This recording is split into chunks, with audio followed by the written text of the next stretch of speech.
I could ask you questions. And then you could ask me? And then we could just let it take on a life of its own. Or we could just leave. We could get up and leave the room. Boom, boom, ba, boom, boom, ba. Boom, boom, boom, boom, boom, boom. So there's a song we have called Dani, California, which I think is going to be the first single. And Dani, California is a character. It was in the By the Way song. I didn't realize it at the time, but when this funky groove came up, it struck me as a perfect place to actually tell a story. Like sometimes I think it's much more interesting to just tell the beginning of a story and not finish it. In a song, it's like get it started and let it just go wherever it wants to go, wherever people want it to go. It's more interesting to not give a story a beginning, a middle, and an end in every song. Right. It's kind of confining. Right. Just leave it open. Yeah. Suggest. But with this one, I felt like this is going to be a cool story. Right. And I started writing. I was like, oh my God, this is about the girl that was in By the Way, Dani. And then I realized that Dani in By the Way was about the girl in Californication, the teenage bride with the baby inside. And so it sort of revealed itself to me that it was, it's been the same character, just kind of developing. Well, I knew that she was from By the Way, but I didn't know she was from California. Yeah, I didn't either until I took a look at it. Right. Yeah. It's so cool. I really like the way when John came in with that melody for the chorus. The way that it overlaps against the music is really different than... It's different. Different than like the way my brain would ever think of something overlapping with a piece of music. Or Chad's for that matter. Yeah, it's a real unique thing. Yeah. I've been listening to this, the first Wu-Tang album, End of the 36 Chambers, pretty much every day for the whole writing of the record. I was inspired by especially by the rhythms that the MCs were using in their raps.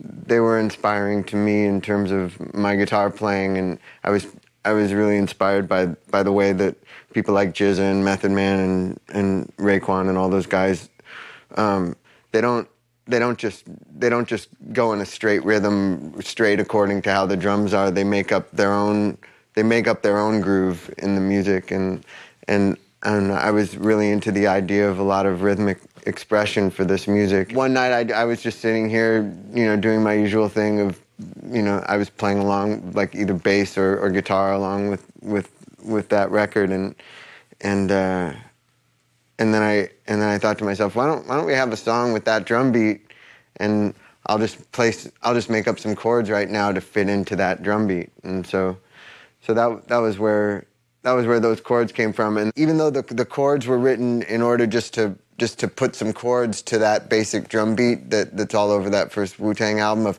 boom boom ch, boom boom boom ch, boom boom ch, boom boom boom ch. What ended up happening was not really that different from like Sweet Home Alabama or something. Like, even though it was supposed to be this I think Wu-Tang thing. was very influenced by Lynyrd Skynyrd.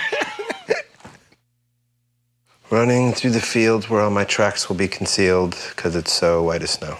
Like there's bound to be some snow to come and cover up those old tracks that you made up.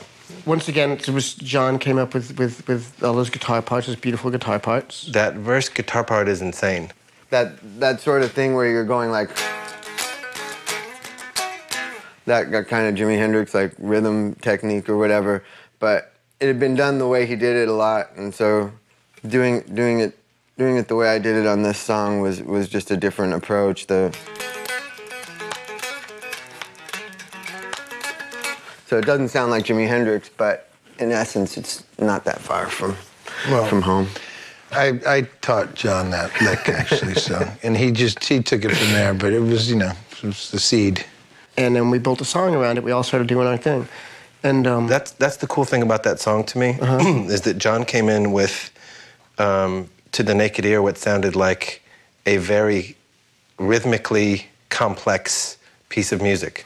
Almost like some kind of flamenco business. And like, how are you going to work bass drums and vocals into something that's already so dense? Right. But we really all found quite quickly our place within that really busy canvas, Yeah. That's where the song really gets written, is when each guy like adds his own flavor to it, because in so many cases I have no idea what the actual groove's going to sound like, even though I have a guitar part, you know.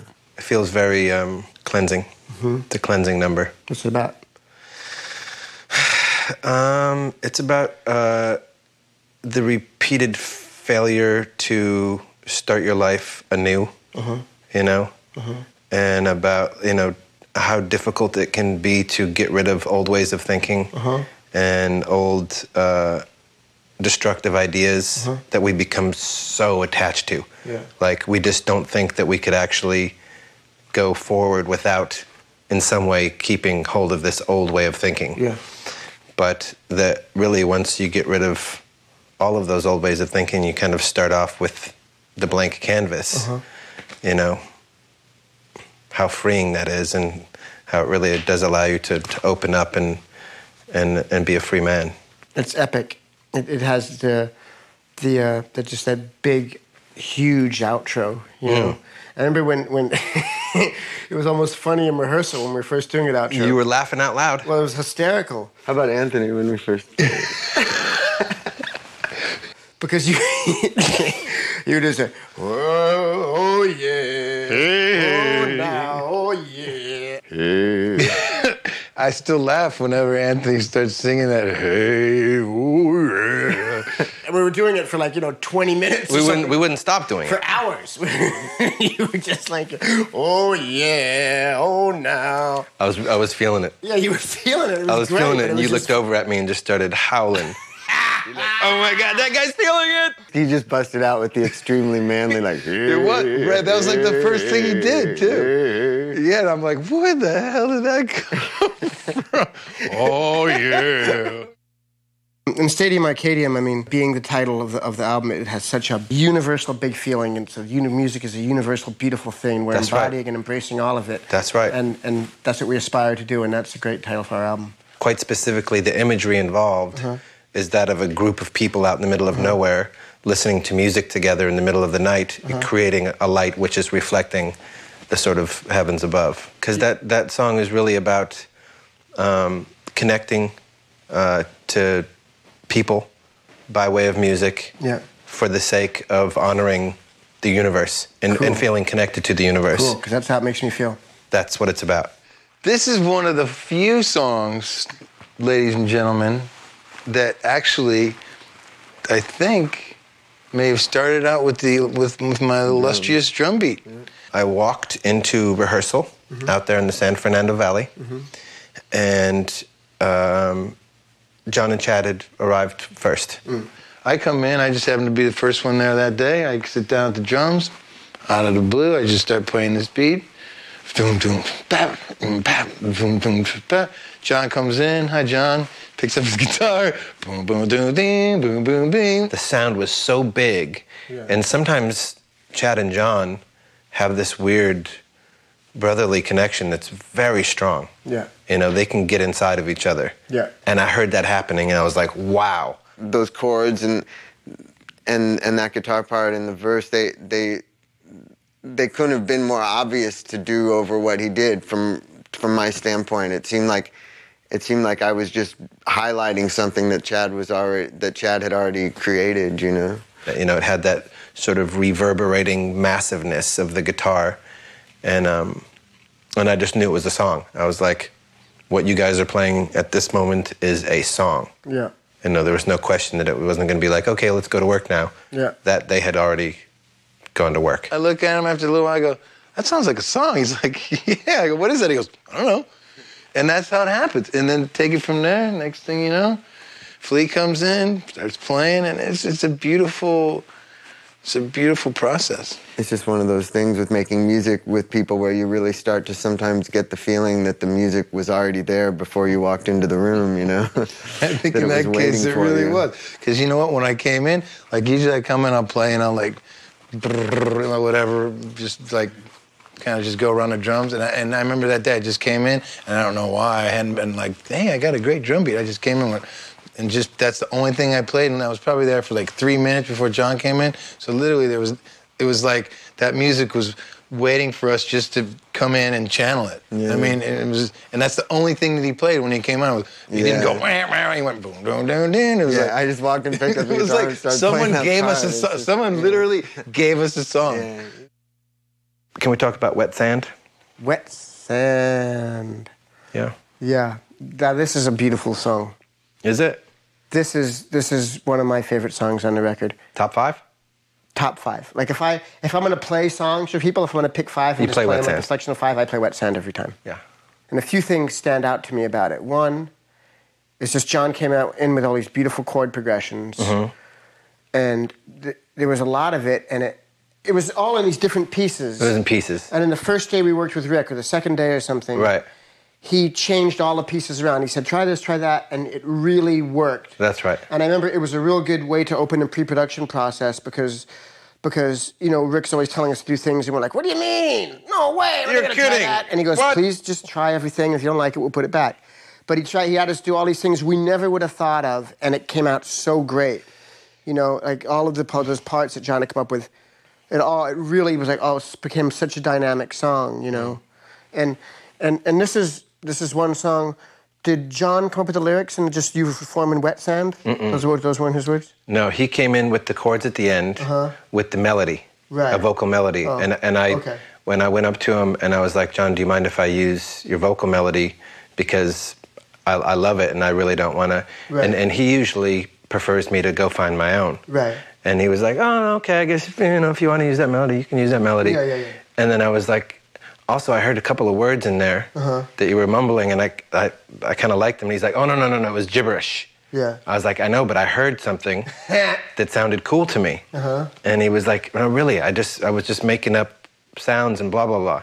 I wasn't going to tell him what I was saying when I was singing him the melody of that section. I didn't want to use my words, but he really wanted to know. What did he say? What did he say? And I was like, did you say wet sand? He's like, yeah, I think I said wet sand. Wet sand was part of the thing. So he forced me to say what I was actually saying, and then he ended up using that.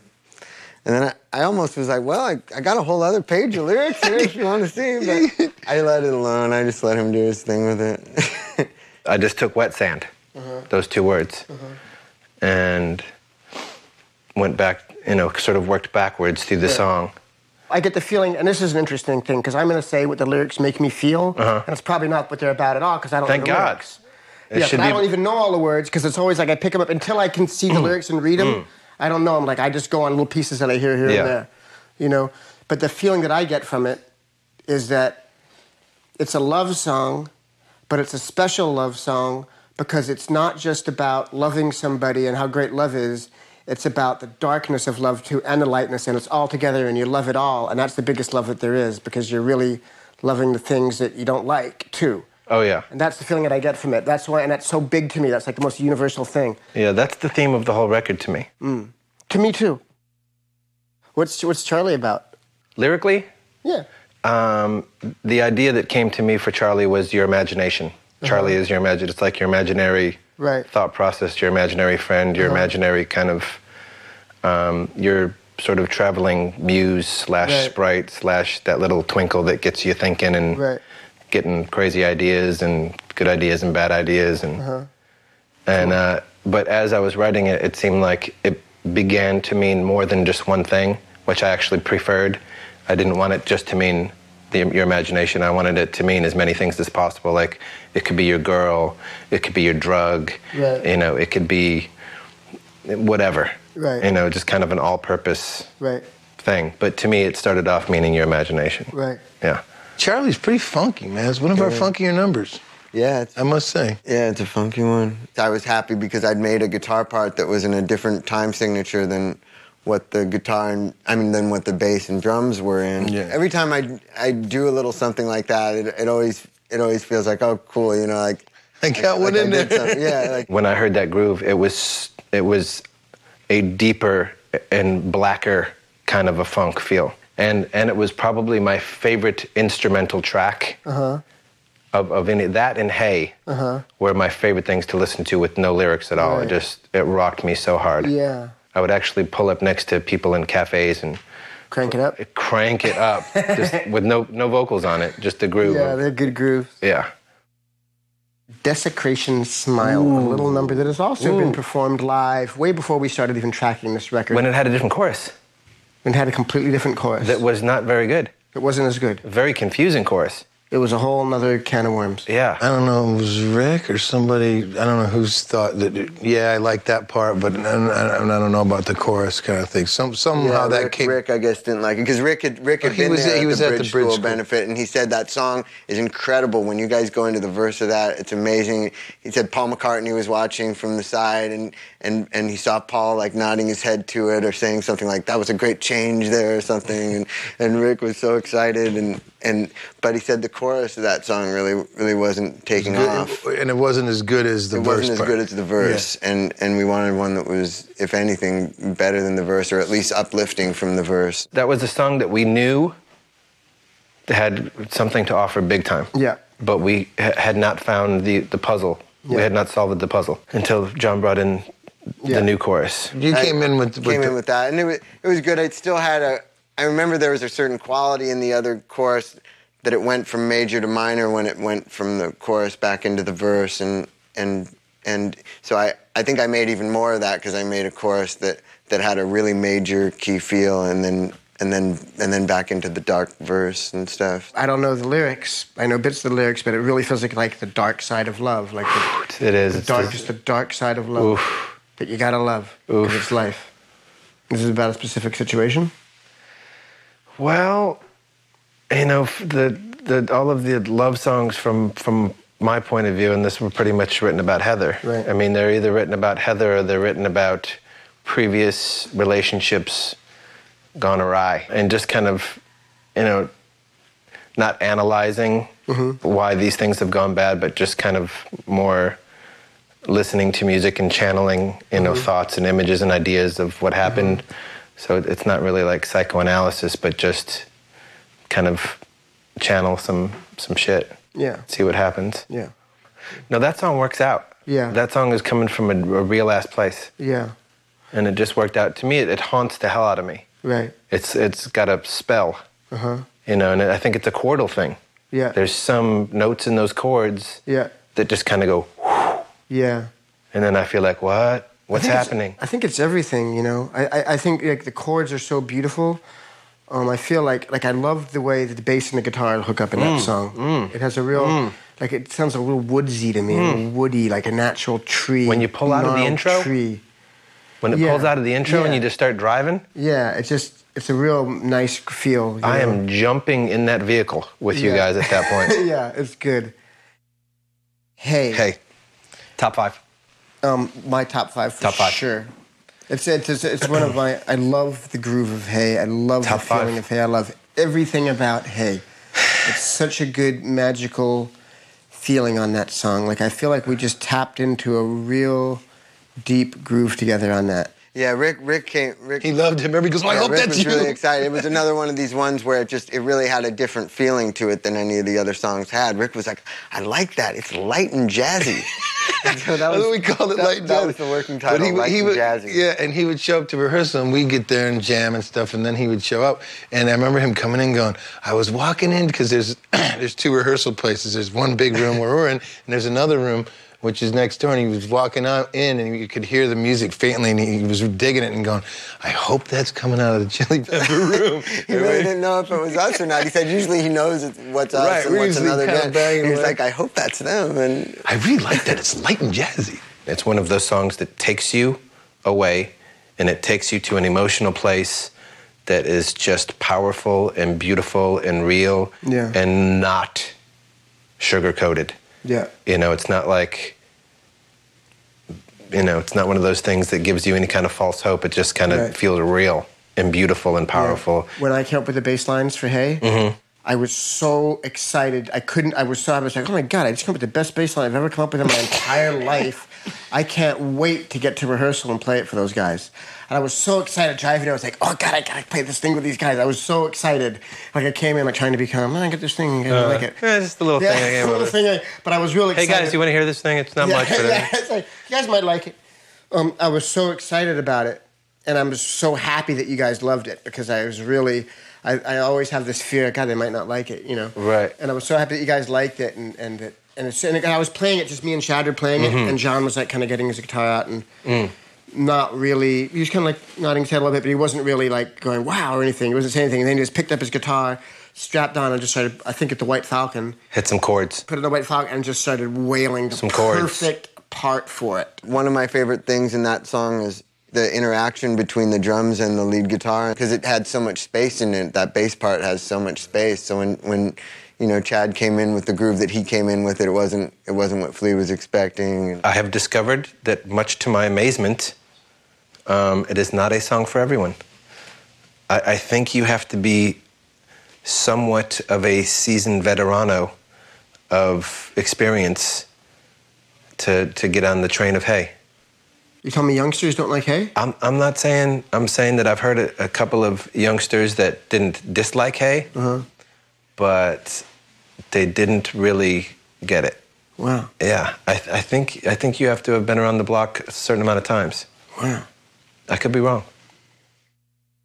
I think that's one of the partyingest songs you've ever done. Tell Me Baby? Yeah, it just parties like crazy. Came about from a jam, Flea playing one of his awesome slap bass lines. What gets me in that song is the chorus. You know, we all, between the chords and the words and the notes and the tones and the beats, it feels real. Like you really feel the sensation of a person going through something. Yeah. Tell Me Baby is kind of about that river of humans that flow into Hollywood. Yeah. They flow from Nebraska, they flow from Tallahassee, they flow from New York, and there's this constant, you know, wild influx of hopes and dreams and desires and, you know, plans and, you know, aspirations for actors and singers and dancers and magicians, and, you know, they all want to come and get a taste of what it is to make it, whatever the hell that means. Yeah. We get their energy. This town gets all that crazy kind of hopeful, wishful energy, but we also get the broken dreams of, like, you know, the reality that doesn't always work out so well. And we also get the sadness of people like just really barking up the wrong tree, like not like trying to improve themselves as artists, but trying to get close to fame, and the ugliness of the power and fame being like this god to people, where they try to get next to it or be a part of it or do anything they can. Like that, to them, that's the whole, their light in life, is to how intimate they can be with power and fame, and how much they can rub about it or get a little in their pocket or whatever.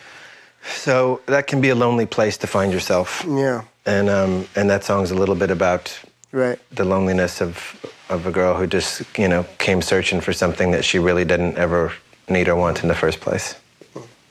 Cool. Little Wizard of Oz, 2006. Yeah. Slow Cheetah, my favorite song on the whole record. Do you like the song?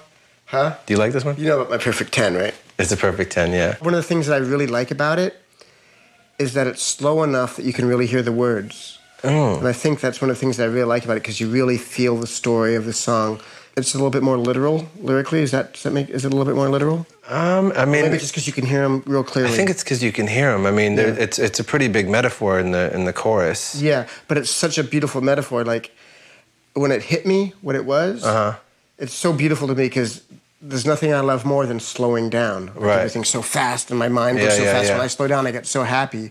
And the image of something that's so fast and powerful. I just have the image of this slow motion cheetah, like running through the Serengeti, like, but just in its full stride, like it would go with its muscles rippling and its beautiful coat, but so slow, like in slow-mo, but not slowed down by a film. Like it's just doing it in this magic slowness, and it's an incredible image. Yeah, I'm so happy that it's a perfect 10 for you. That makes me like it even more. And, you know, it was sort of an imperfect 8 for me.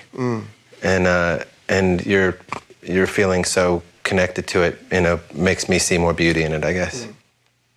I love it. Some days it's effing hard to concentrate, brah. Yeah. I certainly liked this song from moment one, when it got going at rehearsal. That was one of those songs where I was very grateful that day, because not only did lyrics start to come into my head, but rhythms and, you know, patterns, vocal patterns started emerging for me really on the spot. It's really about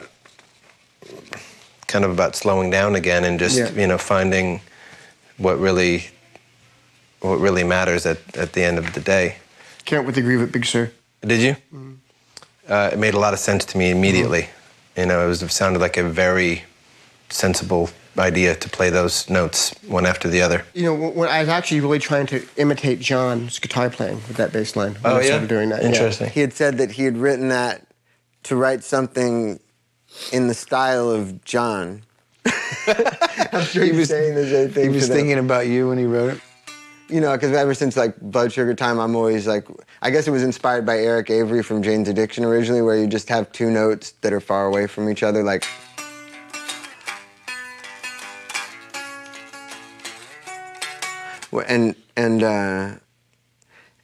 And so he was writing a bass line, like, in that kind of style that I'd made a whole sort of guitar style out of. I remember I was sitting in my bedroom, like, and I came up with those series of bass lines. Mm-hmm. And I came running into the kitchen. It was Thanksgiving Day. My sister and Gavin were making Christmas dinner. Uh-huh. And I was like, and Gavin was like, you were supposed to put the potatoes on or something. And I was like, but just listen to this. You gotta hear this. I couldn't potatoes. I just can't with this. You gotta hear it. And I tried to do that thing where you put the bass neck up. In the ear. And he was like, just didn't want to hear it. All he could think about was the fucking potatoes. And I was like, Jesus Christ, fuck the potatoes. Uh-huh. Yeah, anyways. So did you end up having the potatoes? The potatoes ended up being good. Come On Girl is another one that I wrote at my girlfriend's apartment. Often when he comes up with a part and he does have an idea for what rhythmically he wants it to do, and he will tell me, you know, it's like, I remember playing along with you, and he was saying that to me, you know, do that with me. You know, it was also just part of my concept for this album, just like for Dani California was another one that I just wanted to have, I didn't want to necessarily like have songs that were just heavy metal songs the whole way through or whatever, but I wanted to have a certain amount of songs that had choruses that were just heavy metal, you know, heavy metal riffs, you know, and so that was another one where we did that. The guitar solo section of that one is something I'm proud of. We did the backwards. Yeah, we did backwards filtered reverb on the guitar, and it's all technical stuff. You people go figure that one out, kids. John came up with all those parts, those Come On Girl parts. It's hard as hell to play on the bass, that song. Is it? It's the biggest challenge. I'm up to the task, though. Wow. I didn't know it was so hard to play. It's just hard and fast. Like, it sounds like a pick, but it's just really hard. Ooh. What is that song lyrics about that you wrote? Well, they're pretty abstract and kind of just image-oriented in the verse, because that was one of those things where you guys came up with this rather non-traditional and cosmic time signature thing. You know, I don't know if it's in a weird time signature, but just... It's intricate. It's intricate, and the pattern is you know, it doesn't always repeat perfectly, and you know, it's how you guys write, which is cool. And so what I came up with was just a melody and a vocal rhythm that sort of worked with the crazy guitar patterns that were happening in the verse, and I didn't have a lyrical idea. And so when it came time to writing lyrics, it was one of those things where I have to find words that fit into the rhythms. Right. Which is a fun way to write. So the rhythms really dictated the words. The rhythms dictated the words. Right. And it's kind of an exercise or an experimental way of writing, because sometimes you end up getting some really cool ideas that you wouldn't have come up with if you were thinking, okay, this song is about her, or this song is about that. Yeah. You know, it sort of reveals itself to you, and you're like, oh, I see what this is trying to say. Right. Because you're coming from a different angle. Readymade, I'm sure that this song is closer to the other three hearts in this band than my own. This groove is more, I feel like it's coming from that place that I never quite totally felt a part of. Right. And I really just was doing my best to come up with something. Right. Because I was surprised I dig the song. I think it's a warm, rocking song. But it's also not my nature either. Mm-hmm. It's a real Chad and John nature song. That's what it is. One of my favorite numbers. I wrote that one on bass. Good? Yeah. On this album, I got better at playing bass with my fingers. Usually I would just play with a pick. And the part in the verse of that, I wrote it on bass, just sitting right over there. And John just came in with just the heaviest riff and was just so great. And then the chorus came from a face-off. Right. And my friend Johnny Ramone had died just right as we were starting to write this record, And so he was on my mind a lot. I think a big part of my intention to have those sort of heavy metal things at choruses, the idea wasn't exactly that it would be heavy metal, but more so that things would be based on the basic like power chord shape rather than which most of the Ramones music is based on, rather than interesting chords and stuff. I wanted to just get good progressions and good rhythms. I think it's a really nice flavor to have on the album. It's like really heavy, and when Flea comes in with the bass and John's guitars come in, like, and it's a big swell, and you just know something really exciting is going to happen. It's really a good sounding. I think it's a good heavy song. Yeah, you got to get some good heavy stuff in there. Yeah. So don't tell us we're fucking going soft on you, fucks. She Looks to Me. Yeah. What do you think about that song? I love that song. You do? Yeah, and it's not a song that I initially thought was going to be that good. When we started it, like, I liked it, but I thought, oh, it's kind of, doesn't really have that unique of a thing to it. It wasn't that unique. Yeah, it just sounded kind of regular.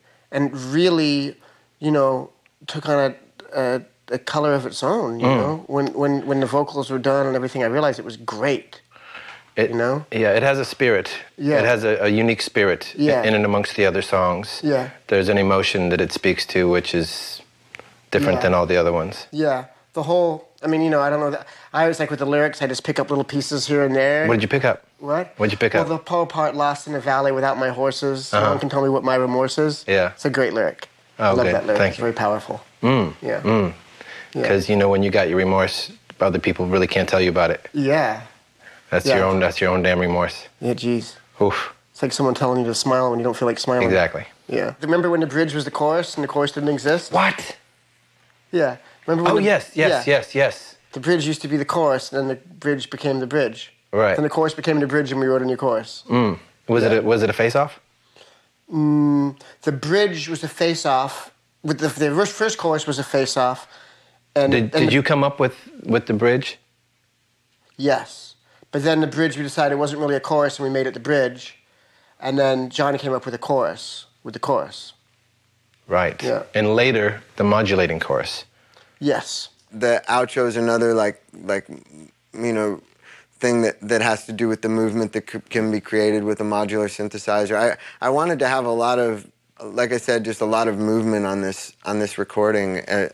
I was inspired by people like Brian Eno and people like Jimi Hendrix who didn't just stop at just having at just playing their drums and guitars and bass and everything, but actually tried to turn things into a sonic landscape and actually tried to make it interesting from a sonic standpoint as well as from a playing standpoint. And that outro is another one of the sections that I'm proud of just because it has this very slow, mesmerizing, movement to it that for me just resonates really well in my head and makes me feel like I'm looking at the ocean or something. You got anything about that one?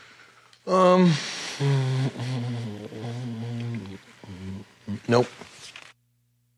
21st century. Got a very special place in my heart, my friend. It's a good jam. I think I dial into the emotion of this song in a different way. Like, first of all, when you started playing that bass line, I was thrilled. It struck me like good music from the early 80s, like Psycho Killer or, something good from Devo. Like that real classic, simple, powerful, stark, good, sort of new wave type something or other. It's a real sense of hope, that song, because it's about, this is an absolutely chaotic century to make any sense out of. Yeah. You look around and you're like, what the hell is going on here? Yeah. The ice caps are melting. Yeah. We're starting wars that don't need to be started. Yeah.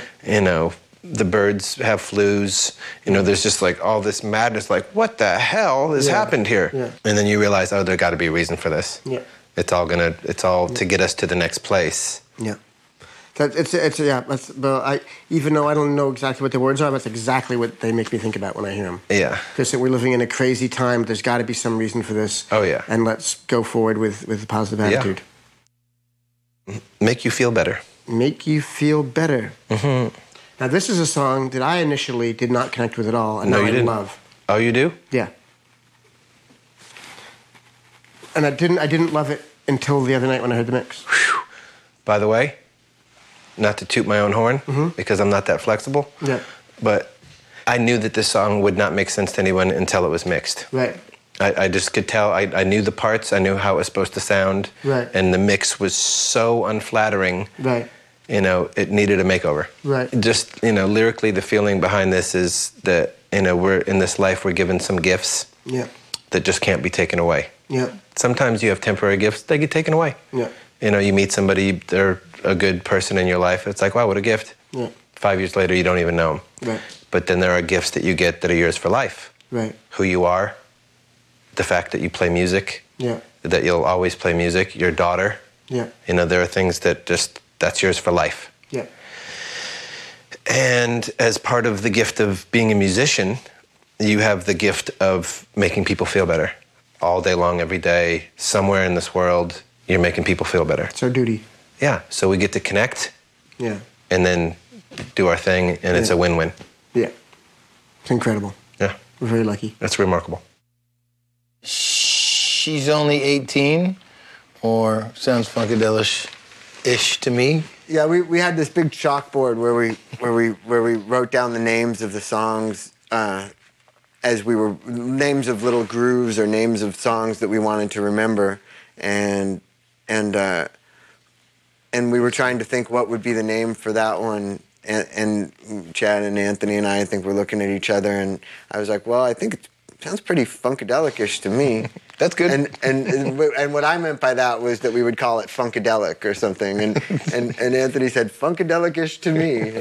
And Funkadelic-ish to me ended up being the working title for that one until it was recrowned She's Only 18. It's usually when Anthony gets his head around the lyrics and stuff is when the working titles kind of change. I also remember this song had a completely different chorus. What was the old chorus? It was this totally phased out sounding thing.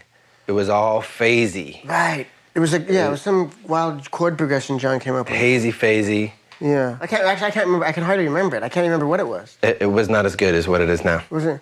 Yeah, then John came up with that, like, just that big, bold-ass chorus that it is now. Yeah. That real rockin' thing. Yep. Yeah. And I will also go on record as saying it's probably my favorite guitar solo on the record. It's a great fucking guitar solo. It elevates me. When I listen to it, I'll be like, here. Yeah. And then I hear that solo.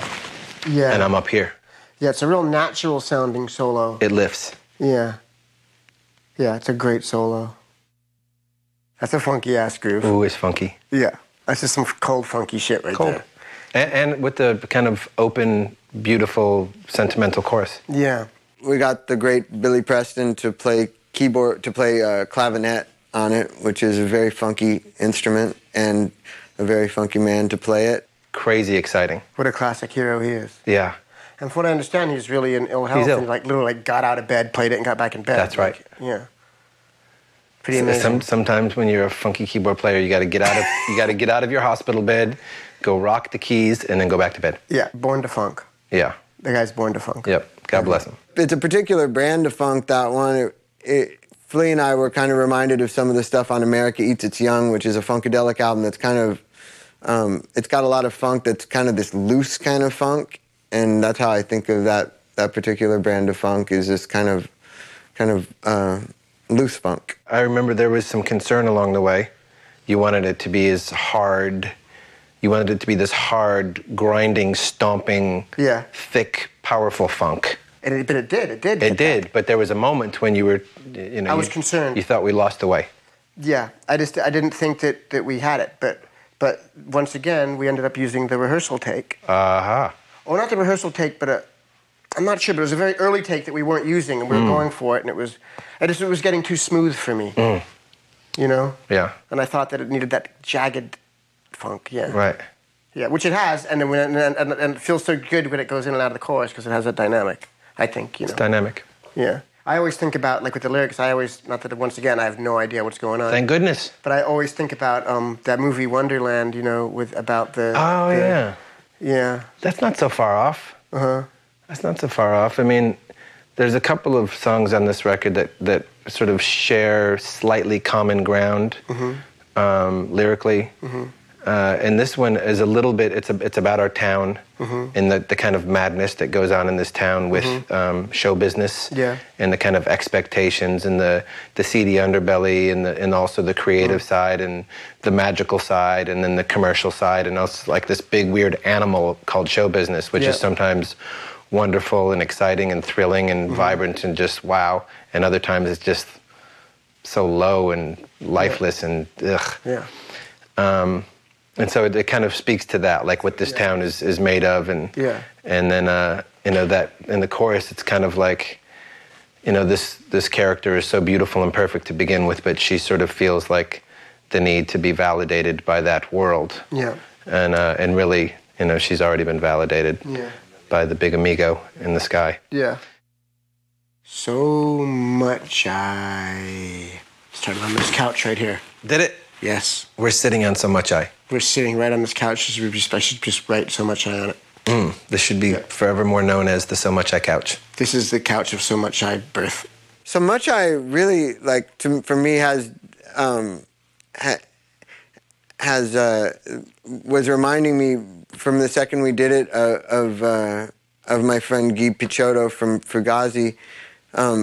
It wasn't my idea that we did anything like that because I didn't even have anything to do with writing the song. Flea, it was something Flea came in with. But Anthony started immediately singing something that reminded me of Guy, and I started thinking of Guy's guitar playing and stuff like that. And for me, it ended up being like kind of a tribute to him, even though I'm, you know, I'm the only one who was actually thinking about him. It reminds me of the Minutemen in the verse, which is, you know, something that makes me feel good and proud that we can somehow touch, evoke, and or glimpse the spirit of the Minutemen.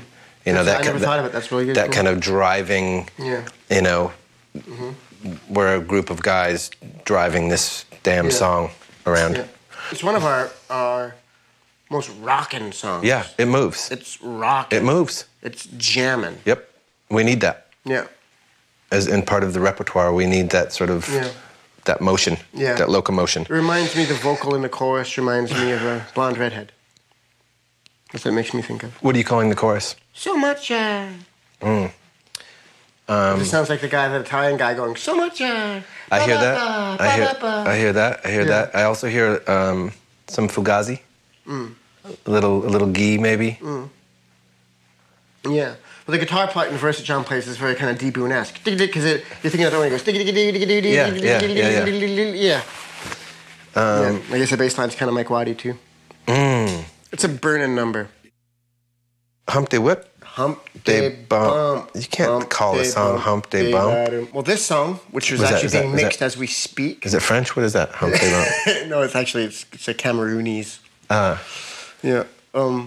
It started with a groove that I never would remember it, except you were like, don't forget that groove.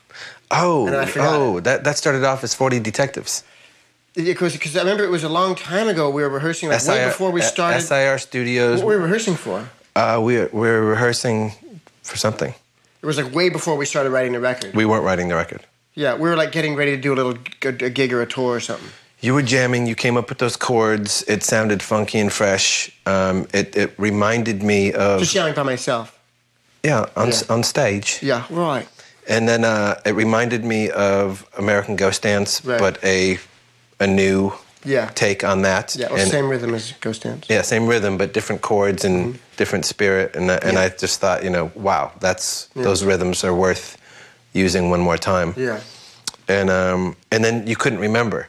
We got back into songwriting mode, and I was like, how about that jam that we played at SIR? I said, you recorded it on your phone. Let me hear it. Yeah, and then the phone machine erases everything. But, this is a song that that I was not pushing for to make the record, because I just had a few other songs that I felt more emotionally connected to. Yeah. which are now on the cutting room floor. Right. But after speaking to Rick today, he thinks that the song has become a very important number on the record.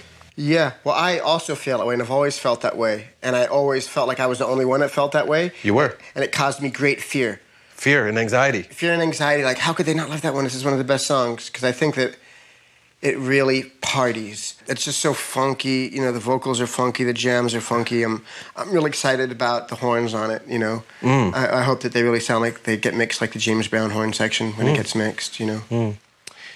Yeah. Well, I'm excited about the whole thing. I just think it slams. Yeah.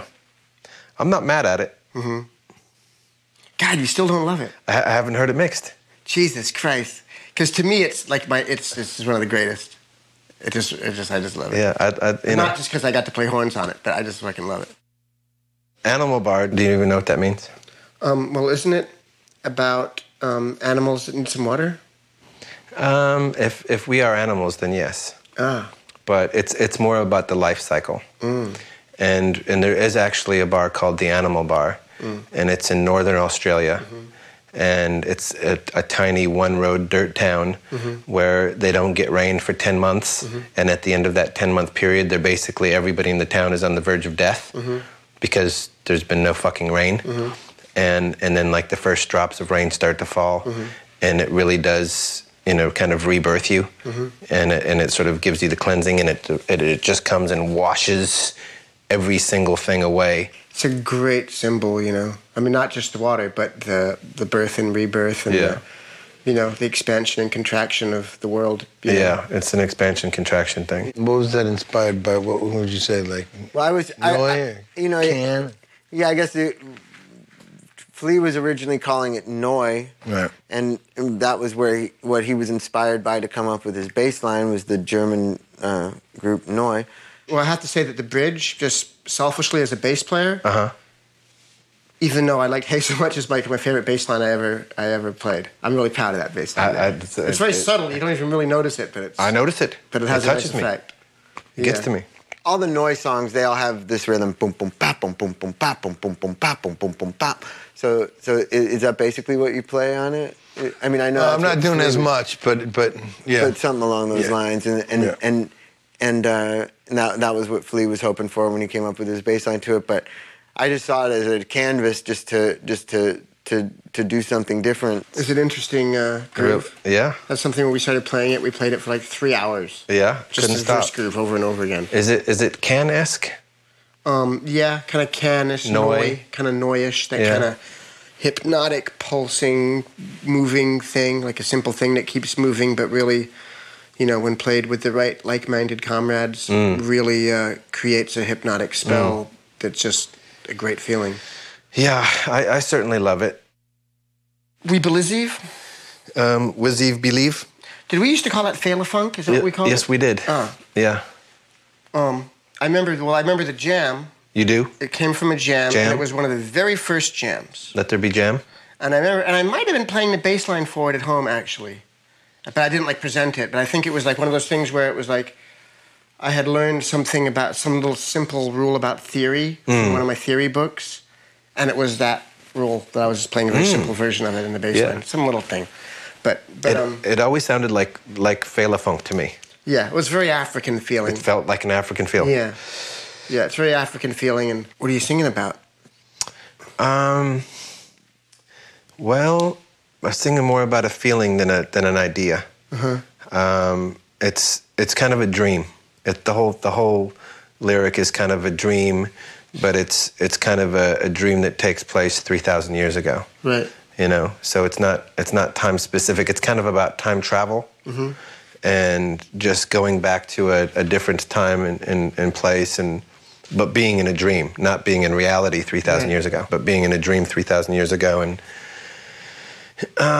that's kind of what the lyrics are about. But you know, the we believe concept is just the importance of having belief and having faith and you know, believe in whatever it is that you want to believe in. Just the power that comes from believing. The shortest song title of all time for the Red Hots? It's a short song. It's a tiny little number. I'm glad If is on our record. Me too. I'd be bummed if it wasn't. I would be bummed. Yeah. I'll tell you where I feel like it got its inspiration, and I don't really know because I didn't get the ball rolling. But I feel like it came out of our foray into folk music.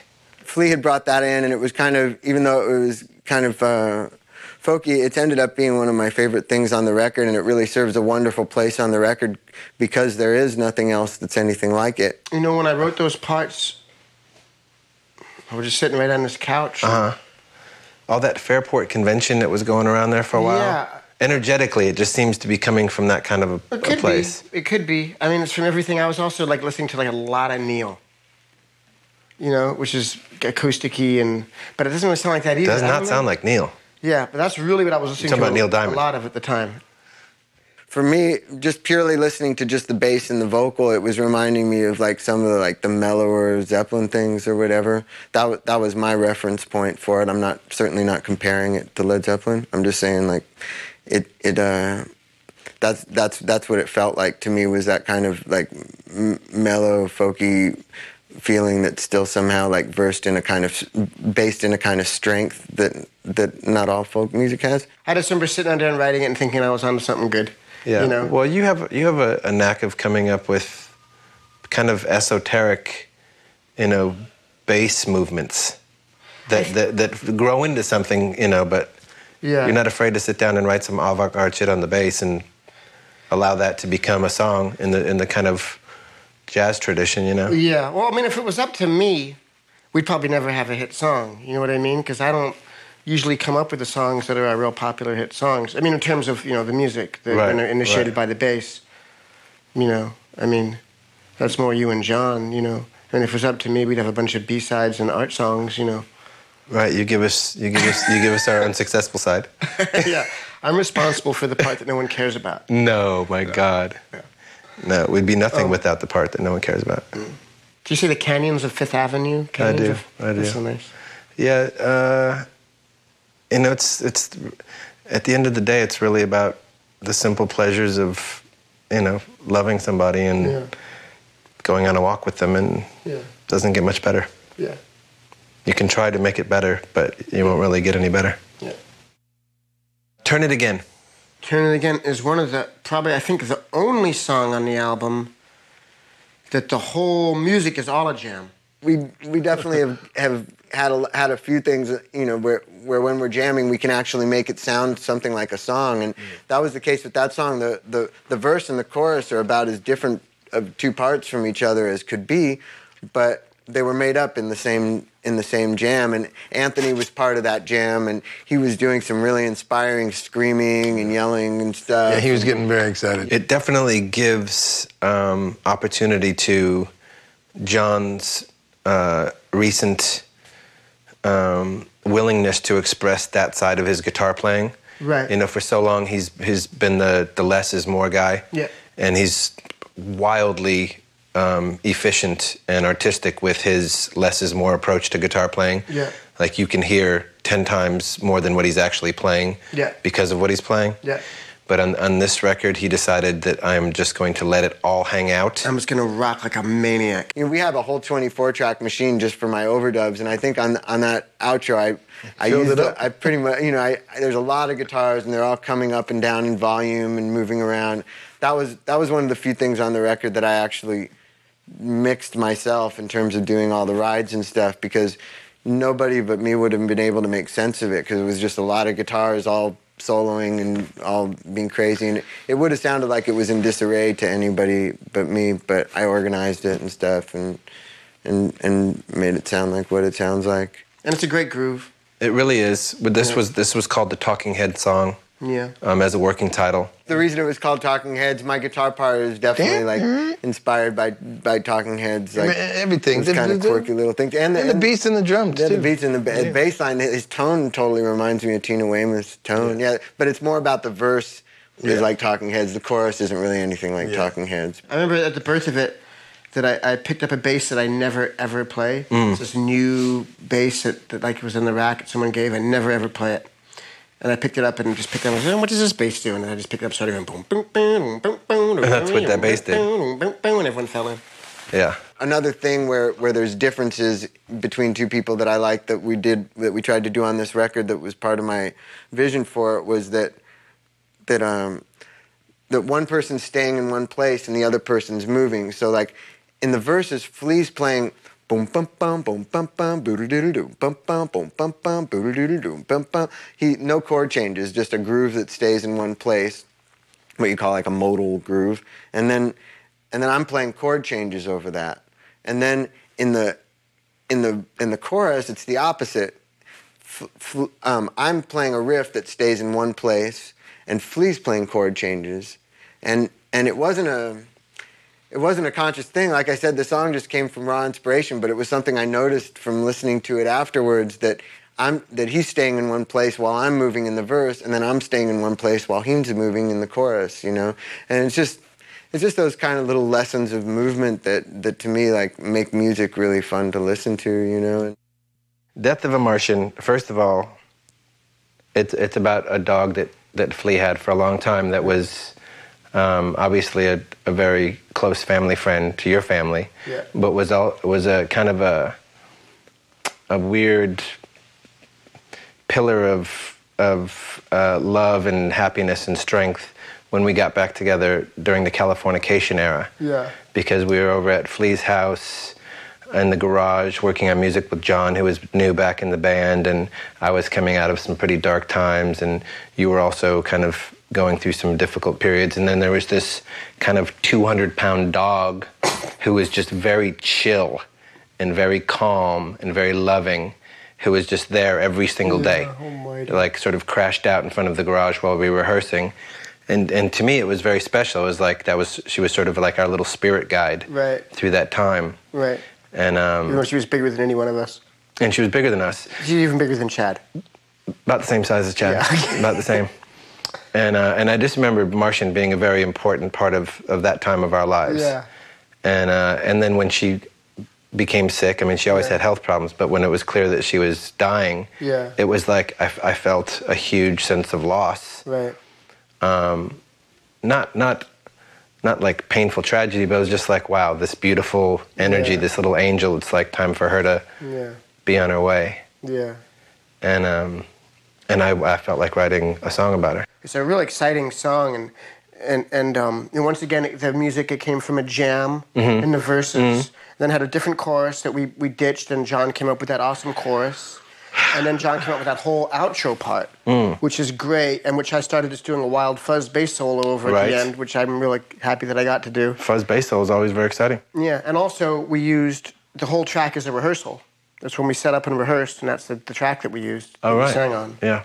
Yeah, it's just a rehearsal track, and so it's the live rehearsal track, and it's really fucking banging. It bangs. Yeah, and the poem at the end was really one of those accidents. Because I just felt like it needed some kind of weird, Clinton-esque spoken word thing. Yeah. And I just grabbed sort of a random poem. Yeah. And the first time I did it, it fit exactly. You didn't write the poem specifically for the track? No, you just had it? No, I pulled it out of a book of poems. So great you wrote a song about Martian. I'm so happy that she's going to be immortalized in history. Yeah.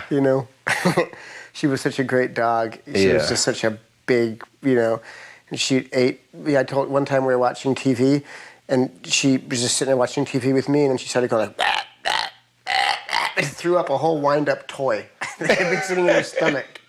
She said, if we just eat anything, if you thought a human might possibly have anything to do with it, she would eat it. She was amazing. Storm in a Teacup. Storm in a Teacup. Originally, working title, Public Enemy.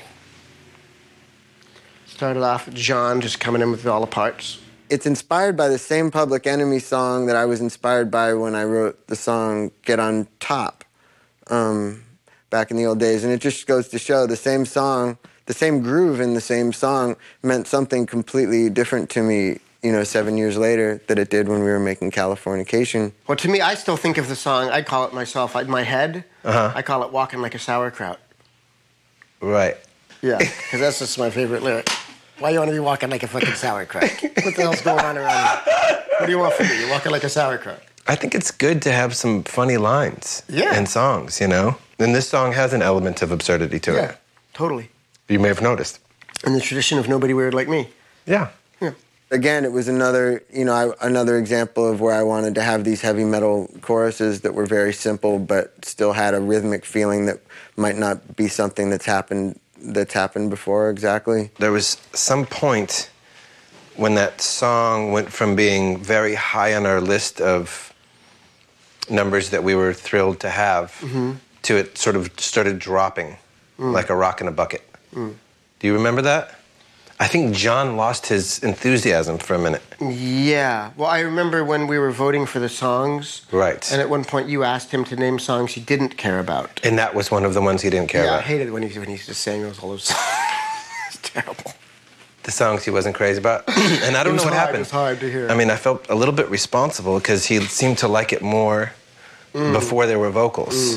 And the minute I had vocals, it became one of the songs he didn't like. We have songs that I think were better songs than that were left off the album, but it has that atypical, that quintessential like Chili Peppers feeling to it that we thought would just be a strong feeling to include on the record. So that's why it's there.